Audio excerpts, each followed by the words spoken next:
Super sir, thank you so much. Good morning everyone. Good morning. சரி, இன்னைக்கு 77th Republic Day celebrate பண்றோம் இல்லையா? நான் என்னென்ன பாயிண்ட்ஸ்லாம் ப்ரிப்பேர் பண்ணிட்டு வந்தேனோ சார் சொல்லிட்டாங்க. அதனால உங்களுக்கு தெரியாத ஒரே ஒரு பாயிண்ட் மட்டும் சொல்றேன். இண்டிபெண்டன்ஸ் டே அப்போ ஃபிளாக் ஹைஸ்டிங் பண்ணுவோம் இல்லையா? அப்போ எங்க நம்ம ஃபிளாகை ஃபோல்ட் பண்ணி வச்சிருப்போம் அப்படின்னா இங்க ரோப் கீழே இருக்குல்ல, இங்க தான் நம்ம என்ன பண்ணியிருப்போம், ஃபிளாகை ஃபோல்ட் பண்ணியிருப்போம். ஃபிளாக் ஹாய்ஸ்டிங் பண்ணும்போது ஃபிளாகை அப்ளை ஏற்றிட்டு நம்ம அதுக்கப்புறம் என்ன பண்ணுவோம்னா ஃபிளாக் ஹாய்ஸ்டிங் பண்ணுவோம். ஆனால் இன்னைக்கு எல்லாரும் நோட் பண்ணியிருந்தீங்கன்னா உங்களுக்கு தெரிஞ்சிருக்கும், ரிப்பப்ளிக் டே அன்னைக்கு நம்ம ஃபிளாகை எங்கே ஃபோல்ட் பண்ணியிருந்தோம், எங்கே டைப் பண்ணியிருந்தோம் தெரியுமா? மேலே டைப் பண்ணியிருந்தோம்.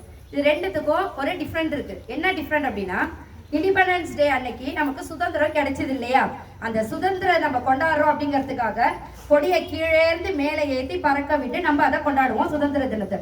குடியரசு தினத்தை நம்ம ஏற்கனவே வாங்கிட்ட சுதந்திரம், அந்த சுதந்திரத்தை இன்னும் நம்ம அரசியலமைப்பு சட்டம் மூலமாக நம்ம இன்னும் சிறப்பாக கொண்டாடணும் அப்படிங்கிறதுக்காக தான் பெற்ற சுதந்திரத்தை மேலே இருந்து பறக்க விட்டு நம்ம செலிப்ரேட் பண்றோம்.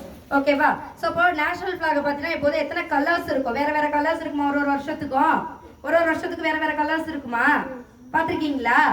இல்லை, 3 கலர்ஸ் இருக்கும். First one saffron, second one white, third one green colour.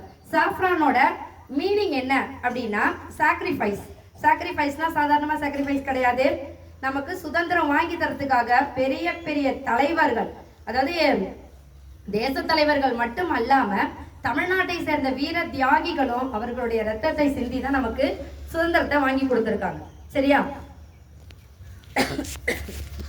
அந்த சுதந்திரத்தை நம்ம குடியரசு தினமா நம்ம செலிப்ரேட் பண்றோம். அரசியல் அமைப்பு சட்டம் நமக்கு நிர்ணயிக்கப்பட்டதுனால மட்டும்தான் அந்த குடியரசு தினத்தை நம்ம கொண்டாடிட்டு இருக்கோம். ஸோ அதனால yearly twice independence day, republic day அன்னைக்கு மட்டும் நம்ம என்ன பண்ணக்கூடாது, நேஷனல் லீடர்ஸ் பண்ண தியாகங்கள் எல்லாம் பத்தி நம்ம இது பண்ணாம வருஷம் ஃபுல்லாவே அவர்களுடைய தியாகங்களை எண்ணணும். நம்மள என்ன பண்ணணும்னா வாழ்க்கையில எதையாவது நம்ம சாதிக்கணும். பிறந்தோம் இறந்தோம் அப்படிங்கிறதுக்கு நடுவுல சாதிச்சோம் அப்படிங்கிற ஒரு செயல் இருக்கணும். அனைவருக்கும் எனது குடியரசு தின வாழ்த்துக்களை தெரிவித்துக் கொள்கிறேன். நன்றி, வணக்கம்.